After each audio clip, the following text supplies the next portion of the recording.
Welcome back to Court of Lore. I'm Frank McGuire, and court is in session. Here you will find no clickbaiting or rage baiting, and we don't trash or glaze for clicks. We appreciate all art, even when we don't love it, because that's what real fans do. No performances, no drama, just genuine conversations that try to make sense of all your favorite made up shit.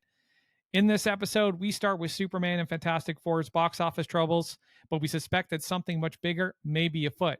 You'll hear our theory about how Disney accidentally turned lockdown into the world's largest focus group, and why Marvel threw away the multiverse story everyone was waiting for. We're diving into the moment casual fans completely checked out, and examining why DC keeps chasing Marvel's formula instead of embracing what makes them different. We'll also look at why James Gunn's dual role as director and studio head might actually be a problem.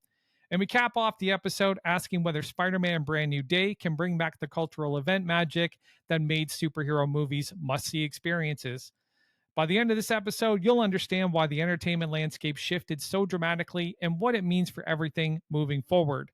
Let's get into it. You know, with the numbers coming in on Fantastic Four and the numbers coming in on Superman, there's a lot of people talking about like whether this is it for comic book movies. Is this the signal that the market has completely shifted? Are we comic book movies going away? That's what basically people are sort of debating right now. Yeah, I mean, I don't think it's relegated just to comic books. I think just movie box office numbers in general are soft for 2025 so far. And there's a lot of reasons for that, which I'm sure we'll get into. But just talking about specifically Superman and Fantastic Four, Superman's second week at the box office only dropped about 50-something%, which is normal. I wouldn't say that that's alarming. But Fantastic Four's drop was surprising to me. I think it dropped 66% in the second week, which is, that's bad. Like anything in the 60s is bad. So, but that was a really good movie. Thunderbolts had the same problem. I mean, it was a well-received movie by critics, just nobody went to go see it. Me included. I didn't go see it in the theaters. And part of that could be superhero fatigue. Is superhero movies going the way of the Western, right? I mean, Westerns were super popular back in the day, and you get saturated with them and they shifted. I mean, I like a good Western every now and then, but you don't see them obviously as often. But I think for me, I would say I don't have superhero fatigue. I think I just have changed the way I've seen movies. There's so many things going on. Like COVID completely changed my movie seeing habits. Before COVID, I was going to the movies at least twice, 3 times a month just to see the next cool thing. But when COVID happened, things changed. I mean, they did the day and date release with streaming, and now things are coming out to streaming sooner, like 90 days. Things are out on streaming. So I didn't see Thunderbolts, and I wasn't mad about that, right? Because it's going to be out on Disney Plus in maybe a month. I don't know the date exactly, but I heard September. So and it was just out in May. So that's a pretty quick turnaround. And I don't have a stellar, TV sound system at the house. I have a 25-year-old, LG that's a dumb TV. It's not a smart TV. I have like a 25-year-old Bose sound system. So I'm not running top of the line gear, but the way I'm seeing movies have changed. I've seen 2 movies in 2025, and it was Superman and Fantastic Four, and that was it.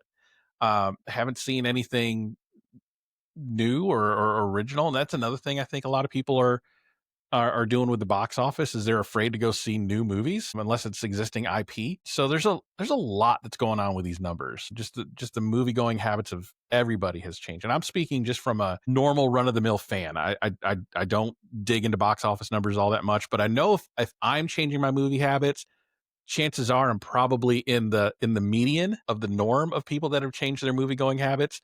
I mean, me and my wife going to a Saturday matinee is almost like $40 now with drinks and snacks, and it's a good chunk of change, and people are afraid to part with that kind of money in today's environment and be disappointed when they can just wait a few months and it'll be out on streaming. So I think 100%. It's more than superhero fatigue. I just think it's just changing habits of the movie going public. Yeah, I have to agree with you there. The 66% thing was definitely disappointing.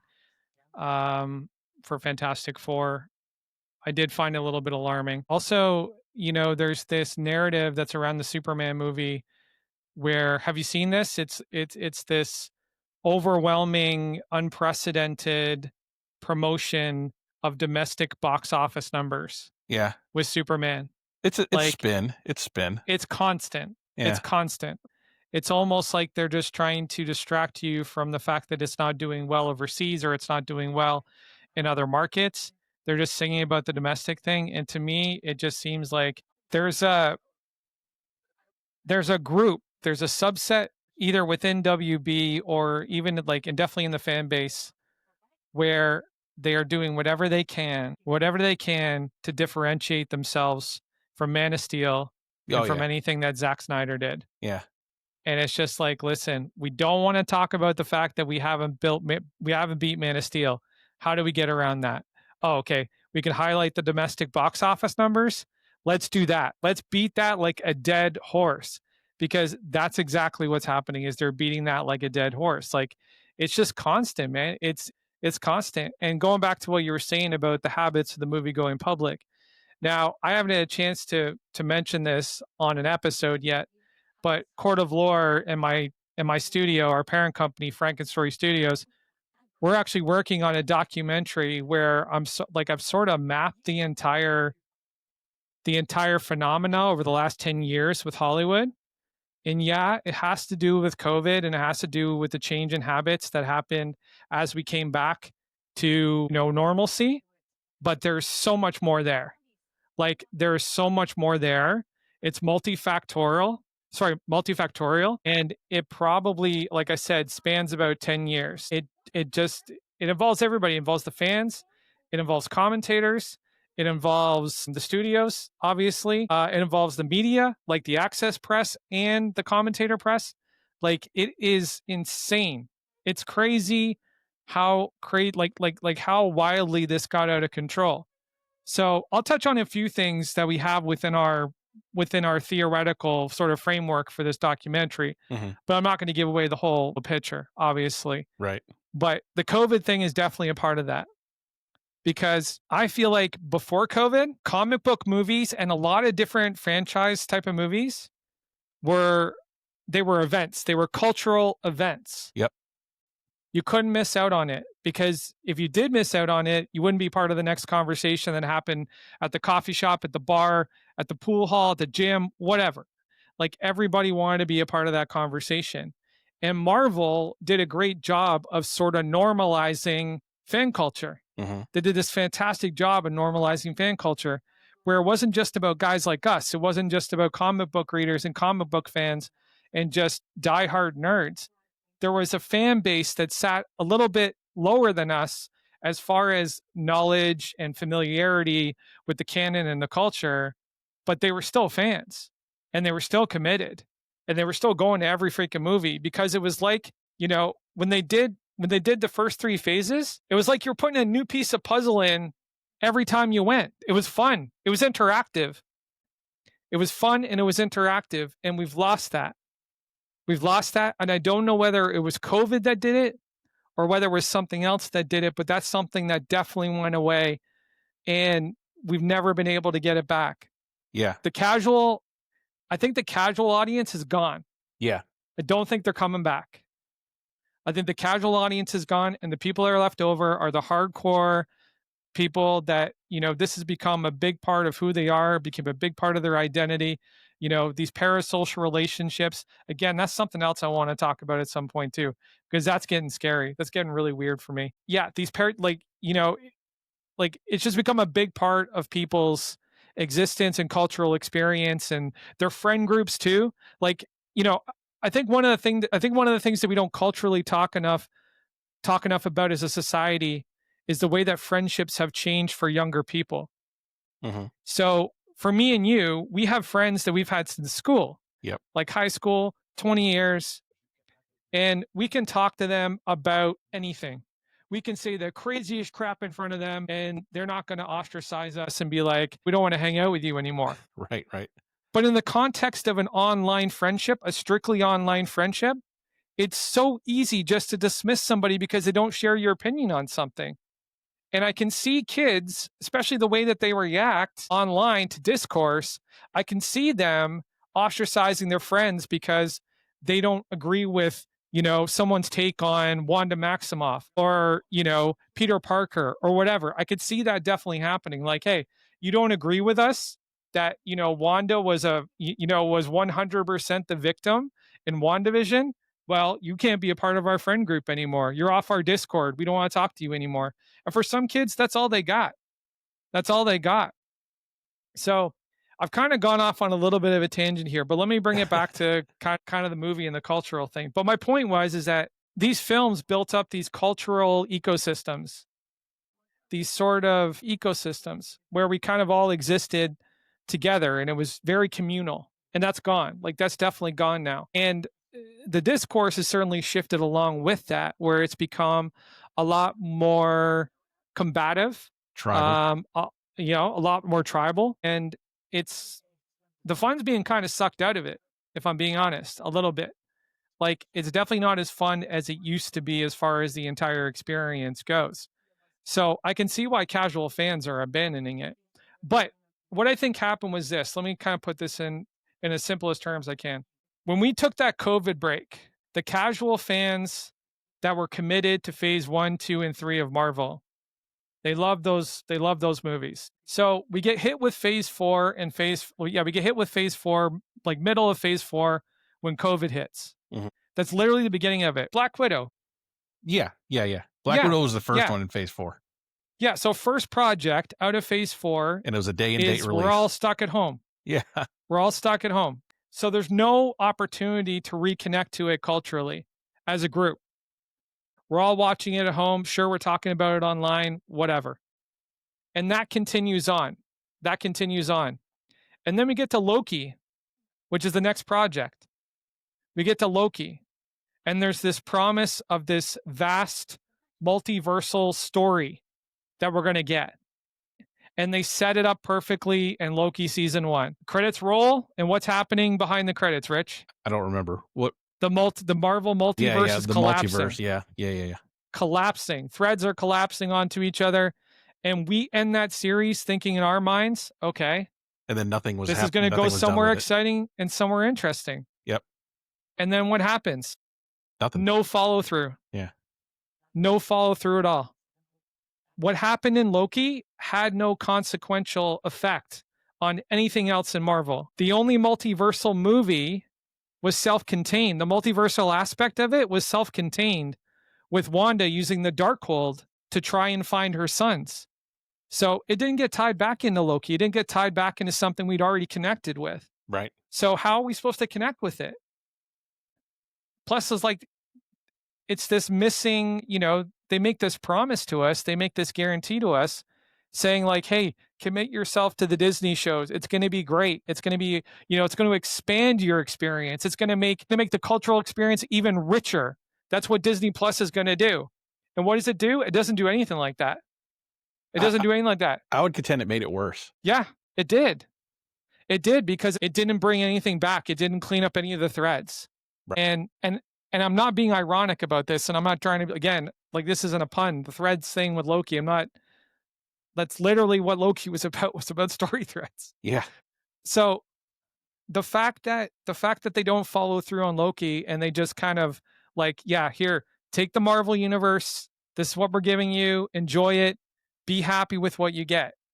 And I think a lot of fans were just like, seriously, dude, f you. Like, no. Like, we're paying more than we've ever had to pay for Marvel content, because now we have a Disney Plus subscription. So not only do we have to pay for movie tickets that have gone up in price, we have to pay for we have to pay for Disney Plus. Everything at the movie theater has gone up in cost. Inflation is coming. Like, people are losing their jobs. It's just not a good time to sit there and try and culturally experiment with your winning franchise.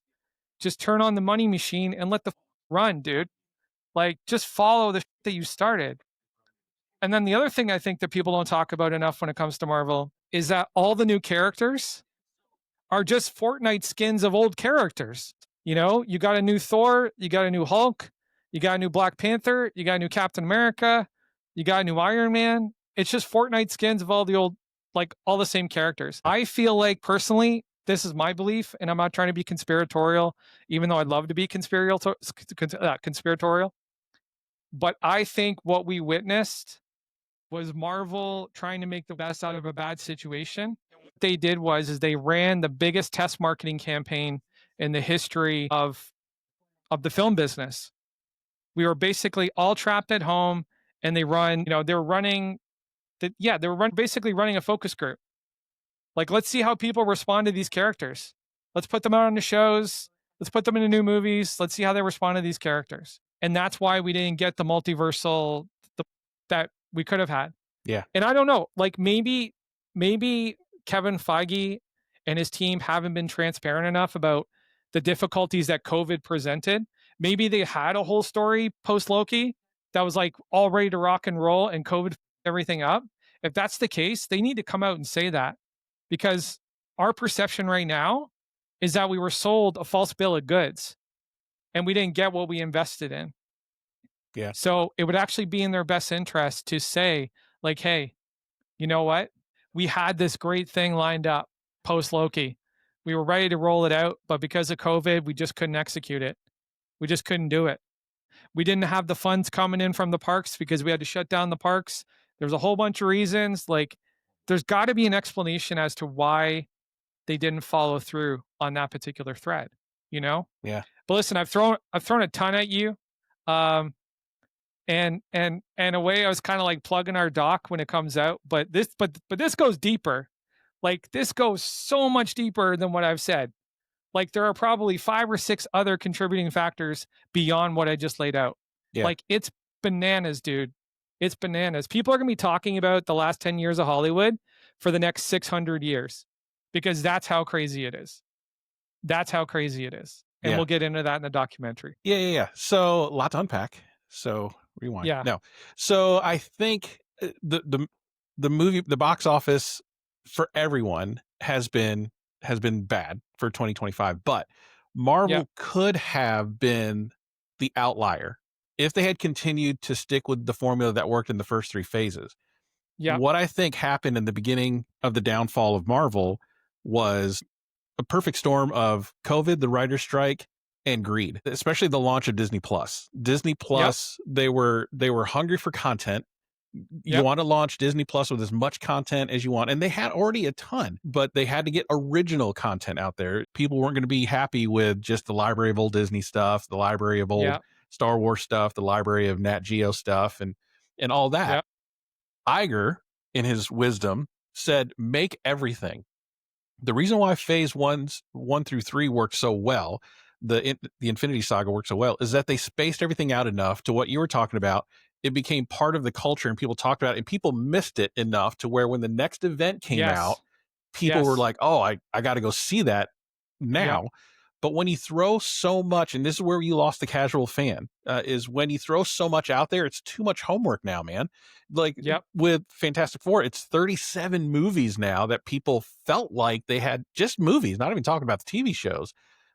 There's so much homework now that people feel like they have to do, and they just don't want to do that anymore. And I think they thought when Fantastic Four came out was, okay, this is its own self-contained story in a different universe. It's not connected to any other Marvel project at all. You can go in having not watched the previous 36 and be okay and kind of understand what's happening. But I think it was too little too late, because the only people left watching these movies, like you were saying, are the diehards. And that's a very small minority when you're talking about box office success. You have to keep that casual fan. And that's what the Infinity Saga did so well. They were only putting out, 2 movies a year. And it gave people, and there was no TV show, so it gave people time to watch it, talk about it, and then 6 months, 8 months later, a new one's coming, a new Marvel movie, not talking about just an Avengers movie, just another Marvel movie came out, and they're connected. Like when the first Avengers movie came out in 2012, the local theater I went to ran a Marvel movie marathon, and we watched all the movies from Iron Man to the midnight release of Avengers. They did that in Toronto too. Yeah, and the place was packed, and people were all dressed up, and it was like this whole thing. But you could do that. Can you imagine doing that? There'd be no way a movie theater could do that now with as many movies. So the casual fan was lost when the glut of not just content but lackluster content from Marvel was coming out. With a few exceptions, a lot of the TV shows weren't great. I liked them to varying degrees. I mean, I'm kind of predisposed to like them, but I could tell when there was some falters and some rushed work and some things just to put out there just to keep the content train going. Yeah. And you see the course correction. Now they're pulling back. Or did I say Iger earlier? Chapek. Chapek was the one that wanted all the content. Chapek. Yeah, yeah, right. So now Iger is course correcting with Feige. He's like, okay, we're only going to do back to what we did. What worked, right? So they all went back to the drawing board. What worked? Okay, 2-3 movies a year, maybe a couple of TV shows. Now that we're in this, and let's bring back Robert Downey Jr. and the Russos. That's where we're at now. That's what they're doing to hopefully bring back the casual fans. Oh, you remember RDJ and Iron Man back in 2008? Hey, we're bringing them back. Come put your butt in the seat. So I with Avengers and then I forgot to mention this, the whole Jonathan Majors thing. They had to completely like rewrite that timeline because Majors was Yeah. gone. This was all Yep. around Kang and the Kang dynasty and all that, and now he's just a footnote in Ant-Man that got beat up by some super intelligent ants. He's not the big bad. They had to throw Doctor Doom in there, and Doctor Doom should have been the big bad all along, is my thinking. But that's them trying to bring back the casual fan. Is like, hey, you remember the Russos, how they did so well on the Avengers movies? We're bringing them back to write these and direct these, and Robert Downey Jr.'s coming back, and Spider-Man, and so they're trying to woo back that casual fan. And I don't know if Avengers Doomsday is going to bring in $1 billion. There was a time where you could throw an Avengers label out there, guaranteed $1 billion. I don't know if it's going to do it. I don't know if the movie going public is going to have the patience for it now. It all depends between when is it supposed to be coming out, November 26th next year. Yeah, dude. Yeah. So I mean, you got a year to figure it out, but I mean, I don't know if it's going to make $1 billion. I don't think it's going to. I don't think it's going to either. So you brought up an interesting thing. Avengers movie. There was no Avengers movie. Yeah. There hasn't been an Avengers movie since Endgame. Yeah. Like that's what we're all looking, dude. That's what we all want. Like that's what we're all looking forward to. As soon as a new fucking phase starts, that's the one thing that everybody is getting ready to sort of just, that like that's what we all want. That's what we're all looking for is we want that Avengers movie and you didn't deliver. So like how are we supposed to have fucking faith in you guys anymore? You know what I'm saying? Like and then you bring up Doomsday, and I want to go back. You're talking about the whole billion situation. Let's talk about what $1 billion represents right now. So the way I've always seen things is like this. Okay, Marvel started making billions when they got the casual audience. Exactly. Right. Yep. That was key. That was the key. They had to get the casual audience to make the billion. Right. And where I think Marvel finally crossed over into capturing that casual audience was Guardians of the Galaxy. Yep, exactly right. Because that was the moment that it went mainstream, right? The soundtrack for Guardians of the Galaxy was number 1 on the top 200, on the Billboard top 200 for like 18 weeks. Oh, it's great. It's my Spotify playlist, man. I love it.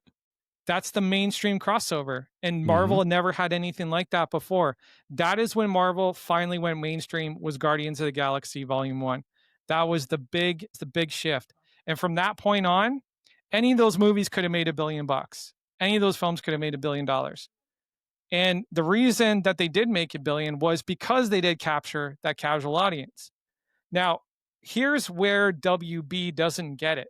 Here's where they fucked up everything and why they kept course correcting, because they wanted to hit $1 billion. But the thing is, they were never going to hit $1 billion because DC doesn't have the same appeal to a casual audience as Marvel does. And it's for some very straightforward reasons. DC is far more comic booky. They honor secret identities. They're like 1-to-1 with costume to screen. There is no cross-genre storytelling. They're not trying to like weave in a heist story, and they're not trying to weave in a political thriller. It's just the characters in their worlds. Marvel does it all. It gives you the character in their world, and then they put on a little bit of some cross-genre storytelling, and you get a Marvel movie. And that's why Marvel was so successful in finding that casual audience, because they could find all these nodes where they could find different audience members, right? They weaved in the comedy, more audience members. They weaved in the cross-genre storytelling, more audience members. And that's when it started to like permeate outside the fan base, where people would be like, dude, did you see this new movie? It's awesome. It's comic booky, but like it doesn't even need to be comic booky. Like it's good without the comic book characters. Like if these characters were just normal characters, these would have been a fantastic film. And that's what Fantastic Four had actually too. I think I said that in our last review. Is that Fantastic Four was a film that could have survived just being a film and not even being a comic book movie. And WB doesn't, and that's the problem with WB. They never embraced what they were, and they never played to their strengths. So my theory with WB was this: lean into the darkness, lean into it, lean into the grit, lean into the darkness, lean into the adult humor, lean into the sex, lean into all that shit.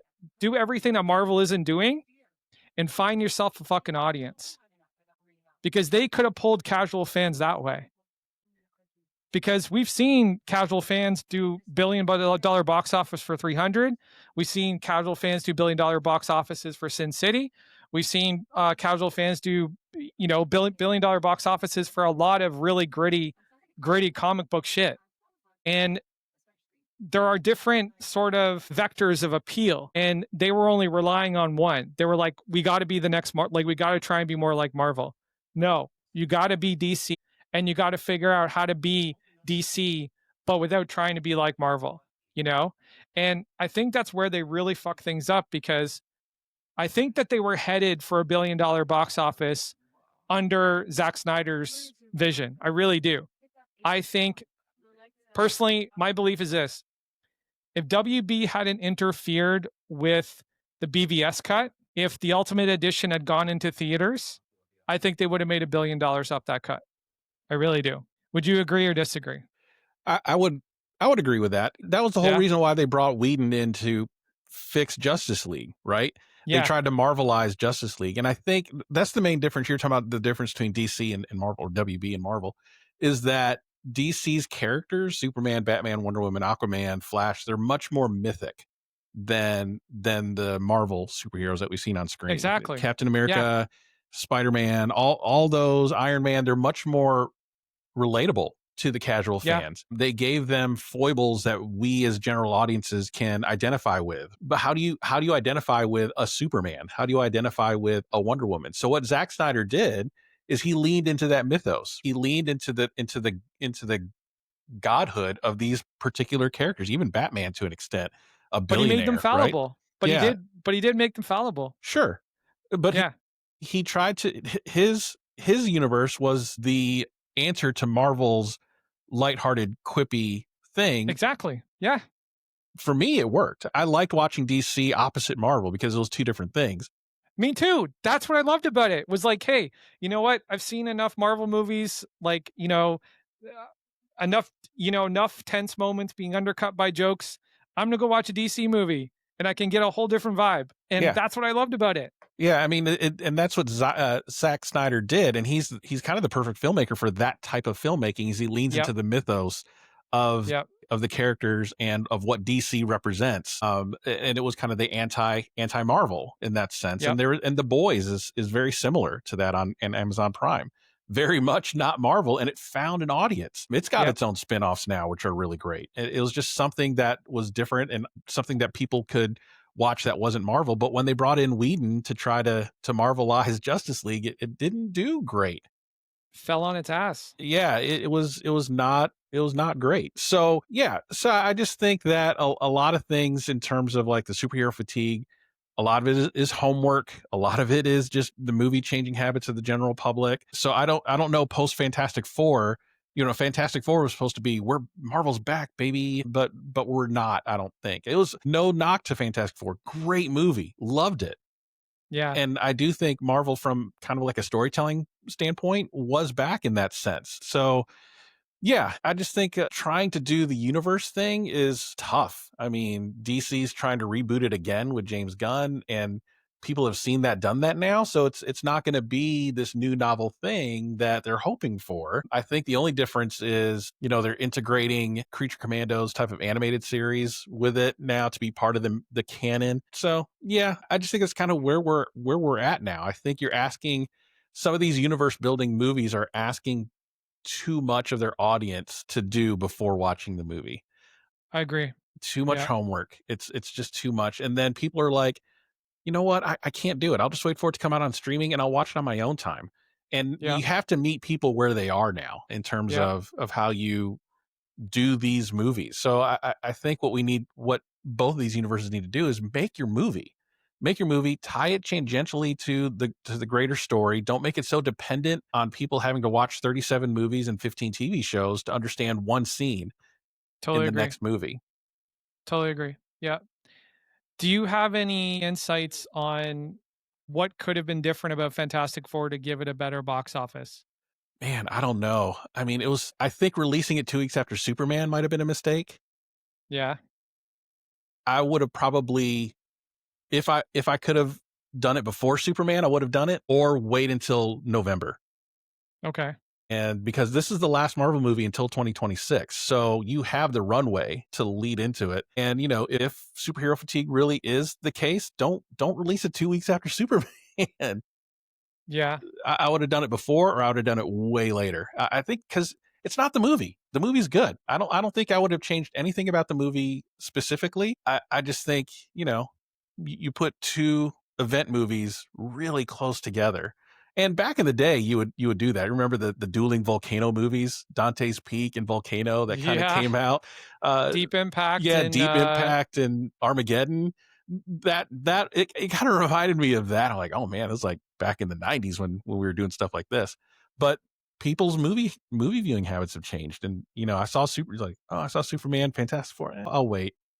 yeah. So I think that's kind of what it is. I don't think it was bad word of mouth. I think the movie got generally good word of mouth, good reviews, good audience scores. So not about the movie. I think it was just the release date was a mistake. Should have pushed it out to November.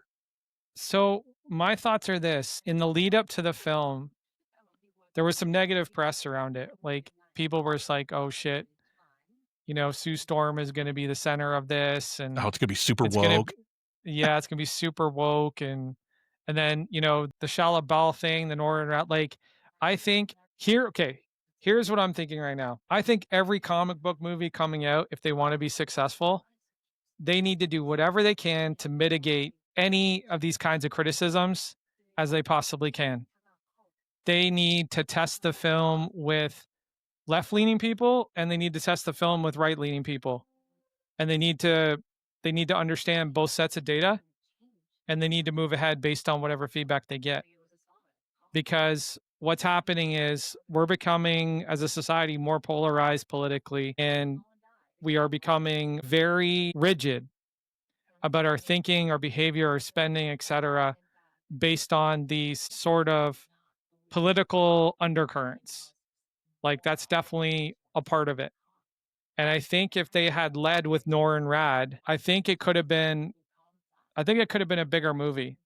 I definitely think they could have done a bigger box office. Also, I think if they had not done the Franklin Richards thing on this, I think it could have been again, I think they could have made more money at the box office. But I do agree with you about them following Superman so closely. I think that was a part of it. I think that there was like online, sure, it's just Twitter and Twitter is not real life. I get that.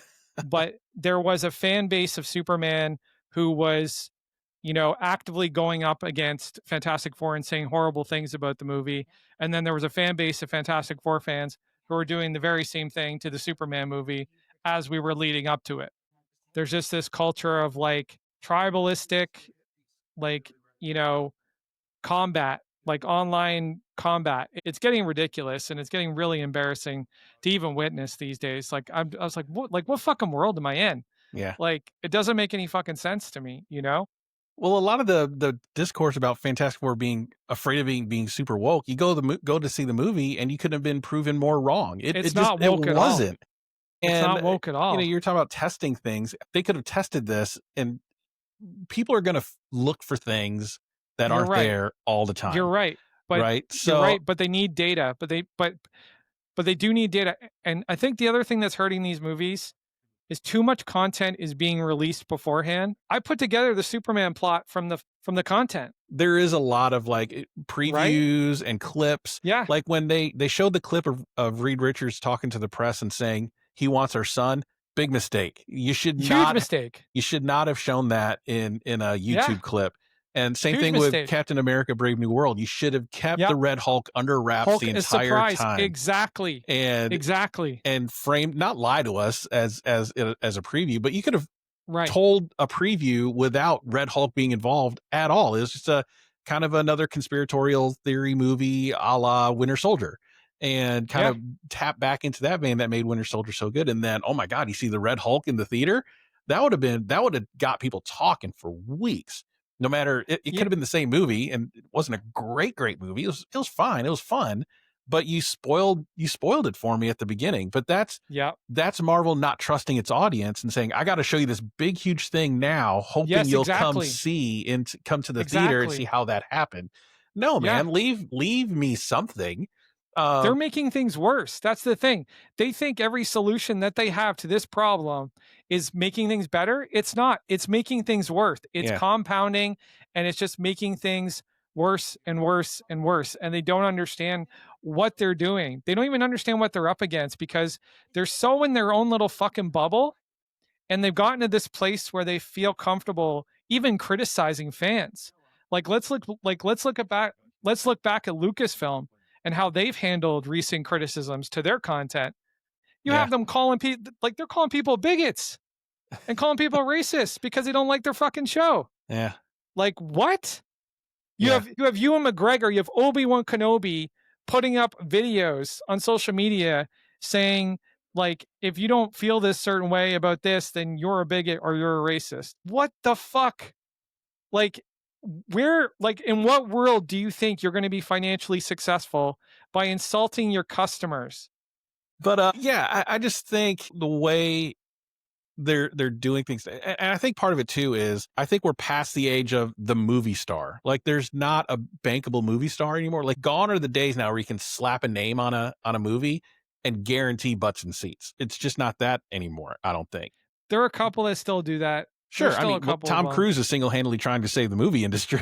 So Tom Cruise, but I think Tom Cruise is definitely there. I think Brad Pitt are like, but back in the 80s, 90s, you had Jean-Claude Van Damme, Sylvester Stallone, Arnold Schwarzenegger, Steven Seagal to an extent. Like, you could throw these names on a poster, show no preview, and you would be guaranteed to make $100 million opening weekend. Just because of the name alone. But now when you have all these movies that are IP related and that are remakes and sequels, you can't put a name. There's no name on it. They're banking on the intellectual property, putting butts in seats. But when you do that, you're forced to throw Red Hulk into your preview when you really shouldn't have, because Anthony Mackie's a great actor. He's not a Tom Cruise. He's not a Tom Hanks. He's not a Brad Pitt. He's not a name you can throw on a poster and people will go see a movie. Right. Yeah, no, like, I said the exact thing. Like, I said the exact same thing about Red Hulk. I said, dude, if you had hid that and then the embargo got lifted and all the content creators who got to see the movie, they would be writing, like, in their reviews saying, big surprise coming in this movie. You guys have to see this. Yeah. And everybody would have gone just to see what people were fucking talking about. Yeah.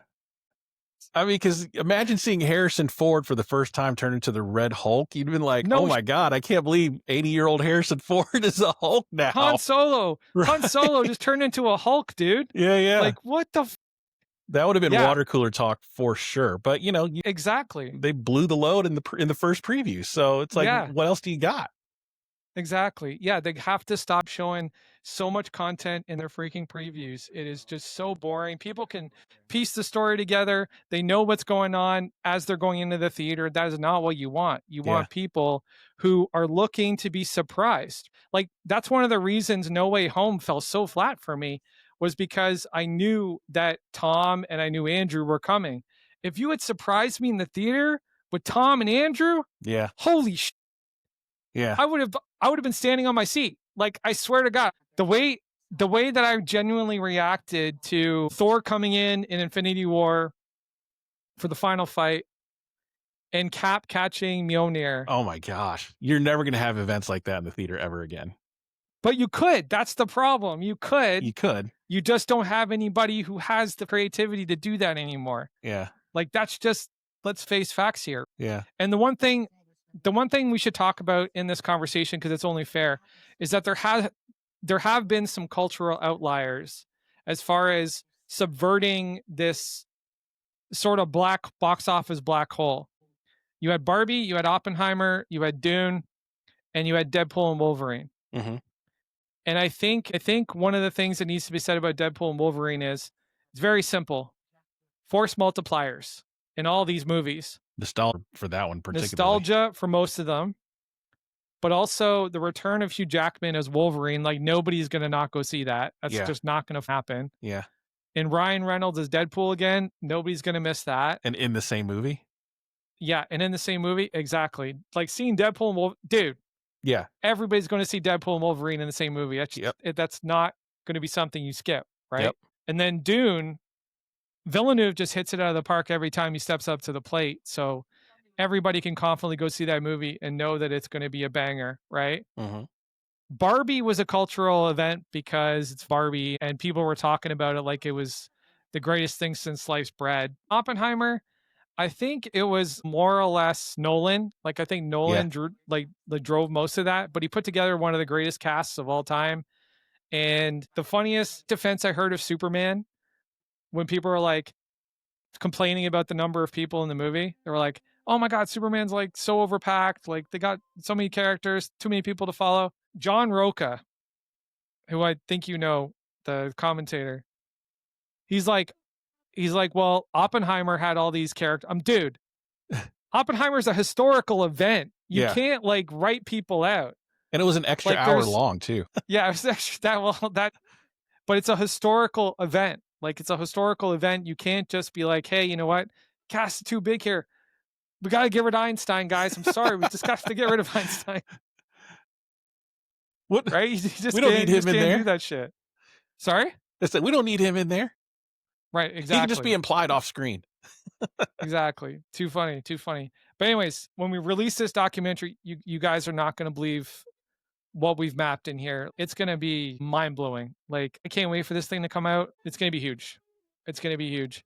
I'm still figuring out how we're going to do it, whether we're going to interview people or whether we're just going to sort of do like a video essay style. But we're still talking it out, trying to figure it out. And if I can get the budget, I want to go like fly and meet people and do interviews and all that, but we'll see how it happens. But I've got it all mapped out. I've shared it with all my buddies and my friends, and they're like, "Holy dude, how did you track this pattern? This is crazy." Yeah, so brand new day.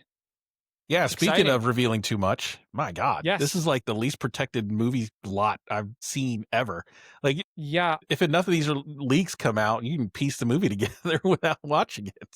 yeah, I don't want that to happen. I really don't. Yeah. So this is the first Spider-Man movie without John Watts, and I really love Daniel Destin Cretton. His work on Shang-Chi was amazing, and I want to see him do Spider-Man. Like I want to see it. I don't want it spoiled for me. I want to see it. I don't want to work out the story in my head. So like I'm probably going to put a block on it or like a mute thing on my X account very soon, but I'm excited for it. Yeah, I'm excited for the fight scenes. When I heard he was doing it, I was like, oh, the fight scenes have got to be good. Because Shang-Chi, nobody talks about Shang-Chi enough. The fight scenes were great. I thought the movie was really good. And then we never see him again, like in so many movies. So it'll be good to see a remnant of Shang-Chi being the director of the film, just do Spider-Man. So the action scenes I think are going to be really well done. And I'm kind of like you. I don't want to know anything about it. The name obviously is going to clue you in on what comic books this is probably going to be based off of. Yeah. But I mean, you want to capture the casual fan back. I mean, first throw Spider-Man on a marquee. You're going to get the casual fan back. Yep. Good chance of it. I think Tom Holland is a cherished Spider-Man, right up there with Tobey and Andrew. You're not going to see the battles of who's the best Superman or best Spider-Man like you're seeing with Superman. I think all three are equally loved among the Spider-Man universe. I think so too. So you're going to see a lot of people in there. I still don't know if it's going to make $1 billion. I mean, it could. I think this could be the one movie that makes $1 billion, like No Way Home did. I don't know though. I don't know. I think that's one of the reasons they're trying to bring in heavy hitters here. Like you got two Marvel characters in this. You got the Punisher, and you got the Incredible Hulk. What version of the Hulk we don't really know yet. Ruffalo, because, right? Oh, yeah, well, it's Ruffalo, which version? but I mean, I gotcha. Smart Hulk or Dumb Hulk? Yeah, or Savage Hulk or whatever. Like, there's all kinds of rumors right now. Obviously the tanks are in the city for the Hulk. That's my guess. Yeah.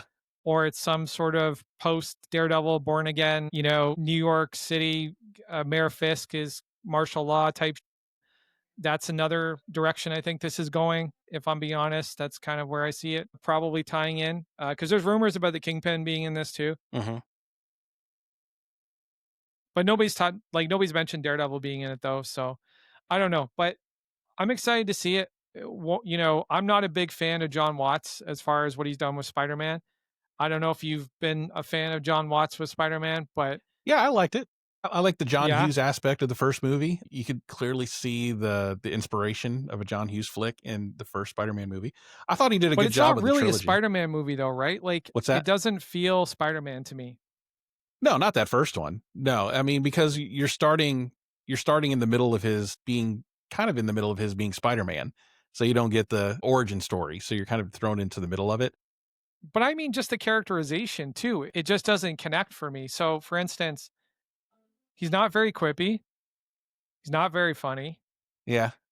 He doesn't have a job. Um he's kind of dumb, to be honest. Like one of the biggest issues I took with No Way Home was this.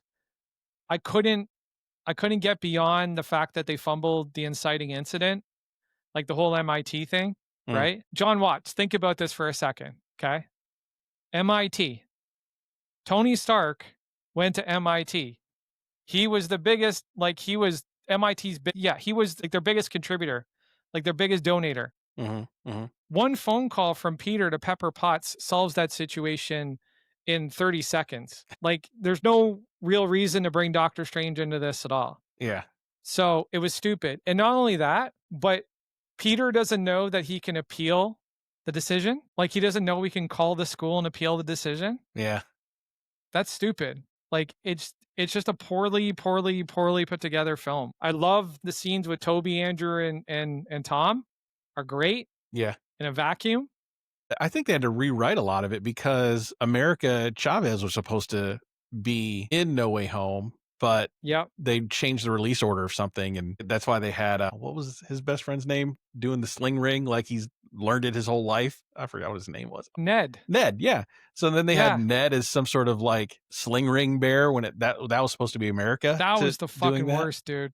That was the worst. I think it was a victim, and again, it's that Marvel method, right? They're Yeah. laying down the tracks as the train is coming, and it kind of paints them into a corner and having to shoehorn something in there that shouldn't have been there.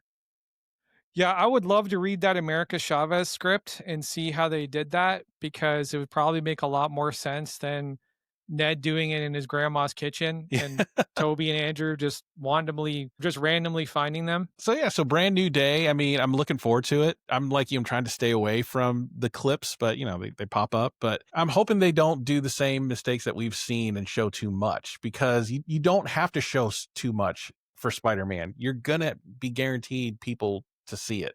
They revealed the suit recently, a little 10 Yeah. second video clip. I thought the suit looked great. Looks very Yeah, suit looks classic. great.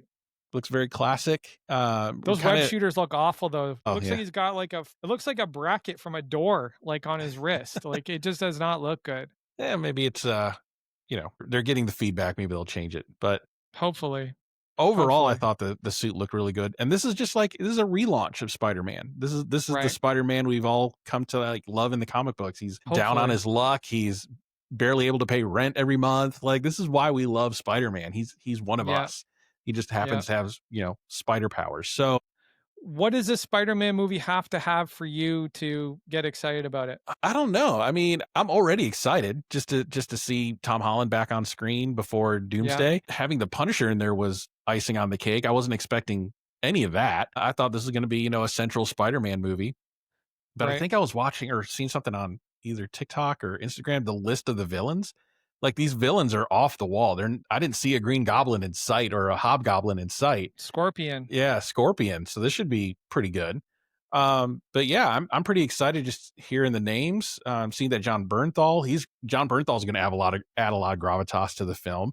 So that's exciting for me. I can't wait to see how they interact. I'm hoping I would really love to see that Punisher comic book cover of him with the sniper rifle and Spider-Man in his sights. That would be pretty cool, man. That would be Yeah, neat. that wouldn't be bad. Yeah. That wouldn't be bad. But it would be Well, hilarious if they threw in like Venom and Craven. If Madam Web makes an appearance, oh this god. could get hilarious. Yeah, I don't want it to be hilarious. That's the thing though. Like I just want it to be a good Spider-Man movie. Yeah. Yeah. So for me, what a good Spider-Man movie is I got to have plenty of aerial, web swinging, Oh yeah. acrobatics, just aerial stunts all over the place. Like I got to have that stuff. And that's one thing that the MCU is underserved for Spider-Man over and over again is that there hasn't been any skyscraper like, labyrinths, web swinging, none of that stuff. They haven't done any of that and I think that that is drastically underserved this character. The other thing is I have to have good side characters. They have to be consequential. They have to have an impact on the story. Like it has to be Harry Osborn level, Raimi. It has to be Aunt May Raimi level, like consequence impact, Hmm. because that's the other thing the MCU has failed to do for Spider-Man is the side characters have been like they're like they're like 2D standees, like they're like cardboard standees. Like they have no impact on the story whatsoever. Like you could take a cutout of Zendaya and put it in a corner for the shots and that cutout is going to bring about as much weight to the scene as Zendaya does, because the script just doesn't serve her. Yeah. Like the writing has not served the side characters at all, and I need somebody who can come in and write a great script with some great characters, lots of development, lots of depth, and I want to see them go down those holes. Like I want to see really good character development. The other thing is like I want to see Peter stand on his own. Yeah. I don't want him to have to rely on somebody to save the day. Like, do it on your own, dude. No Make guy your in the own. van. No guy in the van. Yeah. Yeah. Like, make your own fate, bro. Like, make your own destiny. This rebirth of Spider-Man has the opportunity to do all of that because I hope everybody's so. memory is lost from who he is. So you have a Yeah. chance to build those characters, those side characters up again, and seeing if they can remember who he is and how do they come to this realization. So that could be fun. And he is on his own because he doesn't have Ned because Ned forgot who he was or doesn't remember who he is. He's going to have to rely on his own wit and his own street smarts to get out of the situation. He doesn't have a support system. It's just him. So I think we're going to see a lot of that growth, I think, in these characters. I hope so, dude, because like we need those good side characters. These Spider-Man just falls flat without good side characters around him because he's the one, like they're the ones that inform him as a character. Like they're the ones that inform his development. And that's the reason why I think Tom Holland's writing has felt so flat is because the side characters just haven't had any impact on him. So Yeah. Now, Brand New Day, anyways, the comic, Mephisto played a huge role in that. So he now that did, yeah. Mephisto was revealed in Ironheart, spoilers for Ironheart if you haven't seen it yet, do Yeah. we think Mephisto is gonna play a role in Brand New Day? I mean, could be interesting. Who knows? I saw some recent pictures of Sasha Cohen getting jacked in the gym, so maybe I saw that too. Yeah, I still think it's going to be like a story surrounding the Kingpin. I think he'll be involved in it because more street I level. do think that this is a post Daredevil Born Again story. I do think the setup from Born Again is going to play some part in the Spider-Man story a little bit because we already know that Matt and Peter Parker, MCU Peter Parker exists in the same universe, so And they know each other. and they know each other. So that could be a thing. So we briefly touched on it, but I wanted to get your thoughts on this whole like why are Superman fans just constantly talking about the goddamn domestic box office numbers like it's going to save them from not beating Man of Steel? Yeah, I mean, we talked about it at the beginning a little bit. It's all spin because I'm looking at Box Office Mojo right now, and studios depend about 60% of their box office tickets to come from the foreign market, anywhere between 60 to 80%, right? And so you have Superman. So far in 2025 is the number 7 movie. It's only done 42% of their box office money from international audiences. So you have to spin that in terms of That's why you're seeing a lot of reporting on domestic box office, domestic box office. Normally you would hear, you didn't hear that with Endgame, right? You didn't hear, oh, the domestic box office for Endgame was, no, it's worldwide box office, worldwide this. The That's only, exactly what I said. yeah, I mean, the only movie to hit US movie to hit $1 billion is Lilo and Stitch, and they just hit that in July. So it just Yeah. crossed the $1 billion mark. So the rest of the box office is pretty soft, but you have to spin things to make them sound good. You have shareholders to answer to, right? So they say Superman is the biggest domestic opening of a Superman movie ever. That's why you have like movies say this is the number one comedy when really it was maybe like the number 4 movie of the weekend, but it was the number one comedy or whatever the case is. So it's just spin.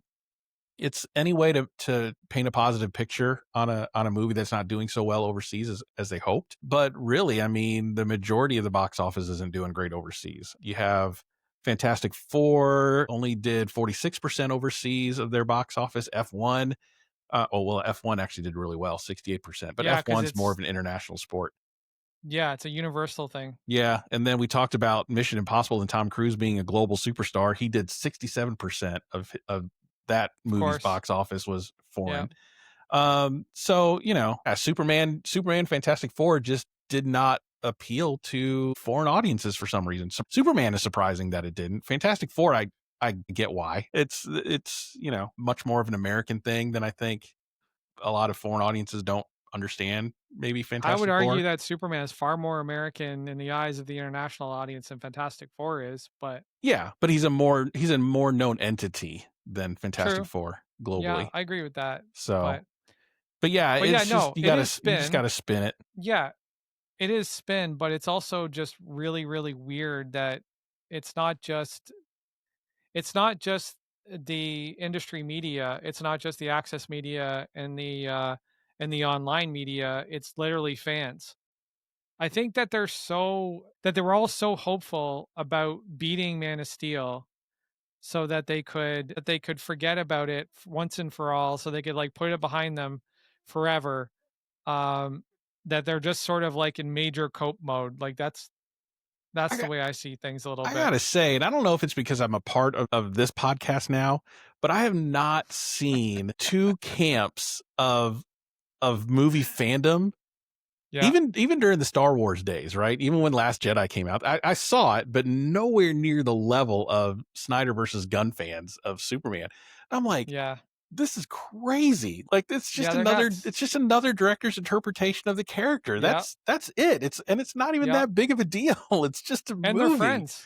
And Yeah, they're I mean, friends. yeah, and Zach they're and James friends. are friends. Yeah, They and just they did an episode of Rick and Morty together. right. Zach just had a meeting with DC. He's coming back to DC, people. Like let's just be real about that. There's going to be something down the road for fucking Zack Snyder. So let's I just calm don't down here. I just don't understand why the discourse is so the vitriol between the two camps is just insane. Like I liked both movies, right? I like Guns, I like Snyder's for different reasons. I like Snyder's mythic take on Superman. And I even liked it that it was kind of a darker toned movie in terms of coloring and photography.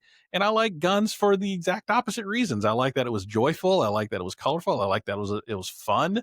So I'm never going to be like Gunn is awesome and Snyder sucks or even No, the neither am opposite. I. It's Neither am just I. it's just ridiculous. I Yeah, I don't agree. understand it. I don't understand it. So if you're I watching agree. this out there, explain it to me like a 3-year-old because I Yeah. don't get it. No, I can explain it to you, and I can explain it to everybody like they're 3 years old. I'll explain it to you right now. Okay. As far as DC fans go, there is a subset. And if you're in this subset, I'm sorry if I'm identifying you. I apologize. I still value you as a listener.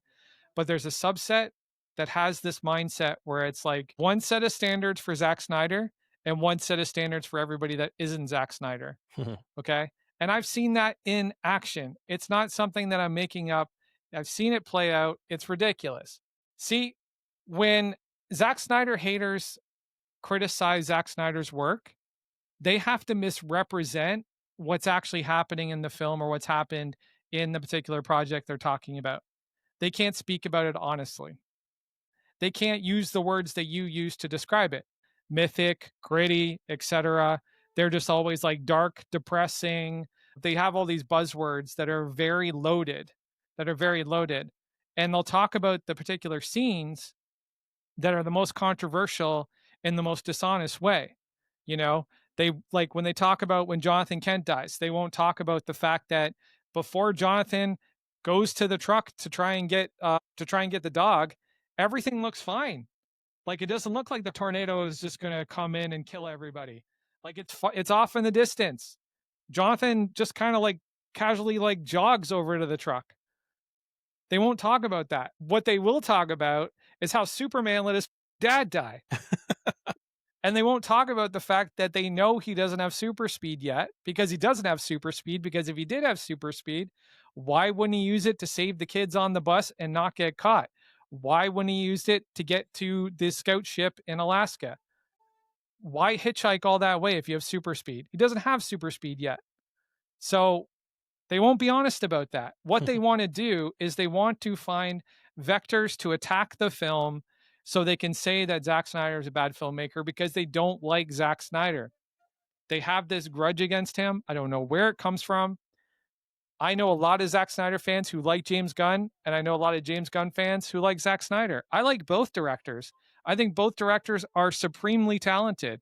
I think both directors are going to continue to produce amazing films. I think both of their work stand on different grounds. You know, Zack is a much more visual storyteller. James is a writer. He's also an auteur where he kind of weaves his world perspective and his sensibilities into every piece of work that he does. Zack is a lot more sort of reverent towards the source material. James is not as reverent towards the source material. But I respect both of them for what they do. You know, it's like I just want people to be honest about the work. That's the only reason I get animated about this is because when I see you lying about somebody to make your point, you don't really have much of a point. If you have to misrepresent somebody's work to make your argument, you don't really have an argument.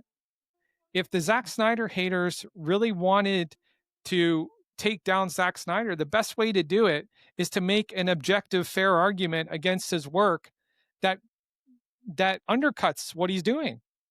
But they can't do it, so they have to lie about it. And I think that's what gets everybody so animated about it is that these people, like, you know, they have to lie about it. They have to lie about it. And same thing with the Zack Snyder fans, like the cultists, the Zack Snyder cultists. They have to like go to the nth degree and claim James Gunn is a pedo and all this other horrible. Yeah. Like they have to make these claims because that's all they have. They can't point at Guardians of the Galaxy and say that that's a bad movie because they know it's not. They know it's a good film. Mm-hmm. So they have to make up all this other. They're just children, man. They're just like kids in a playground. They haven't matured to a point where they can say in their heads at the same time, you know what? I really like what Zack Snyder did here, but I really like what James Gunn did here. I can like Zack Snyder. Holy, I can like James Gunn. Oh my God, I can do it at the same time. This is crazy. But it's like, why that fandom though? I mean, you don't see that like, Sean Connery's James Bond is the best and everybody else sucks. And, Timothy Dalton's the worst James Bond. And you're not going to tell me like, no, there's no other fandom in the movieverse that has that like very much the hill to die on. It's just really unique to see. Wanda stands a little bit. Which one? A little bit. Wanda stands a little bit. Oh, you're talking about like Wanda Maximoff? Yeah, little bit. Like if you're talking to them about WandaVision and your argument is that she was bad the entire time, they're not putting up with that. Like they want to make the mental health tortured mother argument, and they want you to shut the up. I've also seen people attack Michael Waldron and Multiverse of Madness because they feel like that film was not the logical conclusion of WandaVision. They feel like that film undid all the character development from WandaVision. And I'm like, no, it was the logical conclusion, like without a doubt. Like the show literally ends with her communicating with the Darkhold and the Darkhold pretending to be her sons. Yeah. Like, yeah, that's where it was headed, dude. Yeah. And if you've seen the Agents of S.H.I.E.L.D. Darkhold episodes, that arc, fucked. it makes sense. It makes sense. Yeah. Yeah, it's fucked up. The Darkhold's fucked Yeah, up. yeah. Like, it'll So fuck you up. that made sense to me with Yeah. her reading the Darkhold at the end of it. I'm like, oh, she's about to break bad. She's Yeah. about to break bad because I remember the Agents of 100%. Shield episode, the Darkhold arc, and so Yeah. that made sense to me. So if you haven't seen and that's the homework I'm talking about, right? If you Yeah. haven't watched Agents of Shield Darkhold arc, you don't. It does feel whiplash of her kind of going through WandaVision. You see this kind of Ah, almost of an arc in WandaVision, and then her, regretting what she did, but the Darkhold reverses all that, and the yeah, Darkhold, I get yeah, you know what? You might be right about that. There is a little bit of context missing about the mythos of the Darkhold, because like, if you've only seen the the movies, nature that's of the the first Darkhold. time Yeah, if you've only seen the movies, that's the first time you've seen Darkhold, and that's when that's Agents true. of Shield was still Very true. very loosely tied to the Yeah, MCU, so yeah. I like the Agents of Shield, honestly. I I really do enjoyed too. that series. That's Yeah, great. That's awesome. I liked it a We lot. should do uh we should do an Agents of Shield rewatch. That'd be fun. Oh, that would be fun. The Yeah, the last the if you can get past like that first season, the rest is great. They just yeah. leaned into it, and Ghost Rider, I just fantastic. want to talk about Fitzsimmons the entire time. Yeah, Like, Simmons is so hot. Like, holy shit, is she hot? God damn. And so is Quake. They're both hot. Yeah. Lots of hot chicks on that show. It is a Joss Whedon show, so yeah, yeah, yeah. yeah. I wonder, he's coming back, isn't he? I don't know, man. I don't Didn't he know. get hired for something? I haven't seen lately. I don't know. I heard I haven't read the news on that.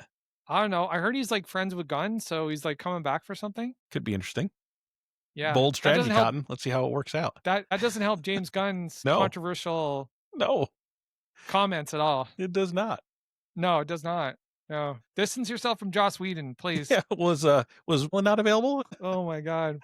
Especially after what Michelle Trachtenberg said about him Yeah, yeah, before she died.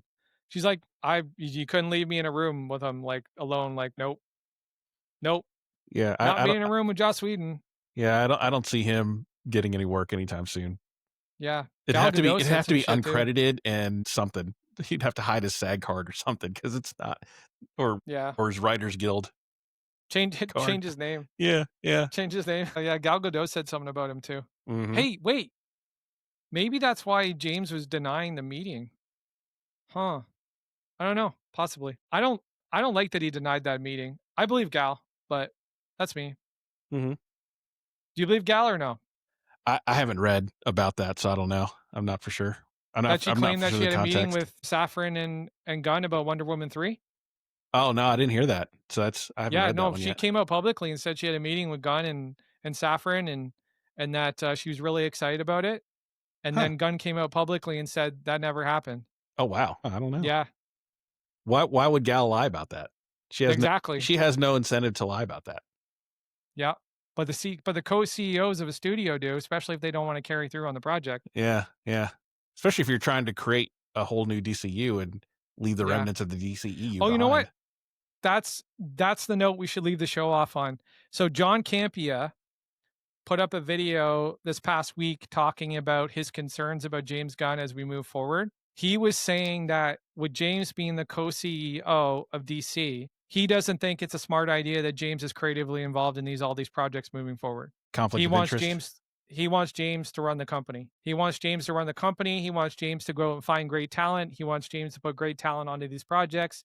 He doesn't want to see James Gunn be the author on all these projects. What do you think about that? I agree with that. I agree with him too. I think if you're running a company, you shouldn't be that down and dirty in the projects. Maybe the first one, okay, but after that, well, I mean, I guess technically the first one, Creature Commandos, he literally animated himself into the open credits.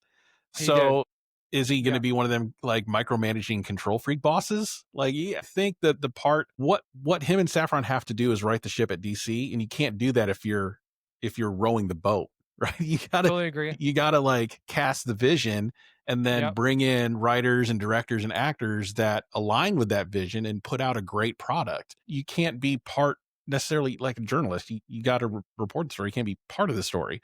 And with him getting so involved in Superman, I think that was the problem because he was involved in so much of the marketing and so much of the promotion. And I don't know if he's trying to play catch up with Feige in terms of that. I mean, but Feige he just Feige naturally doesn't do that became shit. He just he shows up. doesn't.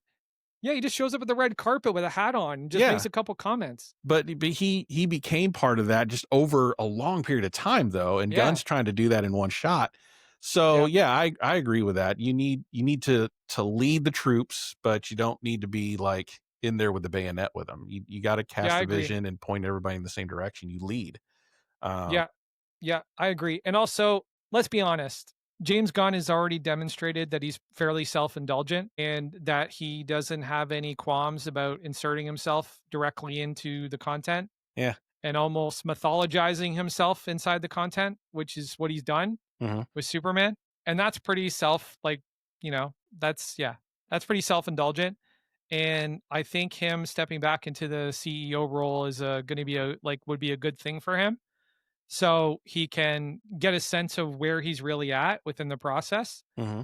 Um, because I don't want to see his take on everything. Like, I'm not interested in that. Like, James Gunn is great, but if it was an entire DC universe based on the sensibilities and the tastes of James Gunn, I think I'll shoot myself in the head.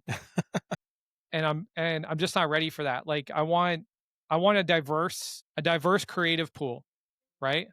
Like, Ann Noguera right now is apparently writing the Wonder Woman script, and I believe she's going to be writing the Teen Titans script. I hear she's a great writer. I haven't read or seen anything that she's written, but everybody's saying that she's awesome and that the Supergirl script was great. So I believe she wrote that as well. Yeah. So I think things are headed in a good direction already as far as James kind of stepping back from that. But I think he needs to be a little bit more aware of how autobiographical he made Superman for him, Hmm. because I don't think he accepts how autobiographical that movie really was. Like, I don't think he really sees it the way that other people see it. Like I said, it's one part earnest superhero story, but but that part is mostly cliche and very sort of at the surface, and then it's part satire, and then it's part part like James Gunn's therapy session. Like, Yeah. that is the Superman movie. Yeah. I just want to see James Gunn get some good people together and let them cook. Absolutely. I don't want to see the Marvel method Guns version, the No. Marvel method colon Guns version, Yeah. because then you're falling in the same trap that, Feige kind of fell into. Like he Yeah. brought in talent, but didn't really let them make their movies, except for a few exceptions. So Yeah. I want different movies so that I can wonder how are they going to bring them all together, right? How are they going to get like, and I kind of hate that Matt Reeves Superman is an Elseworlds tale because I want to see how that version of Batman gets along with Gunn's version of Superman. Like you couldn't pick two diametrically opposite tones of film and have them work together. So that's part of the fun in a multi movie universe building thing is how are Yeah. these people going to work together? But if with the Marvel method, they're all kind of the same palette and yeah, so it all made sense in how they work together. But yeah, so I think Gunn in the CEO role, just bring in good people, let them cook, and make a good product. That's all. Yeah. Yeah, and we during our Superman review, we talked about the fact that he's publicly said that he wants each film to have its own tone and how disastrous that potentially could be. Yeah. So, like, he needs to focus on what needs to be done to build the best studio, not necessarily what needs to be done to have the next best film. He needs to look long term. Hmm. He needs to see 1,000 yards down the field, and he needs to be able to plot each move and each strategic step to get them to the best possible conclusion, not just the short game. Like, don't play the short game. Think about the long game, dude, and focus there. But Yep. anyways, Yep. well, I think that's gonna about do it. Thank you guys so much for joining us for another episode. Court is adjourned. I'm Frank McGuire. I'm Rich Herrera. Peace.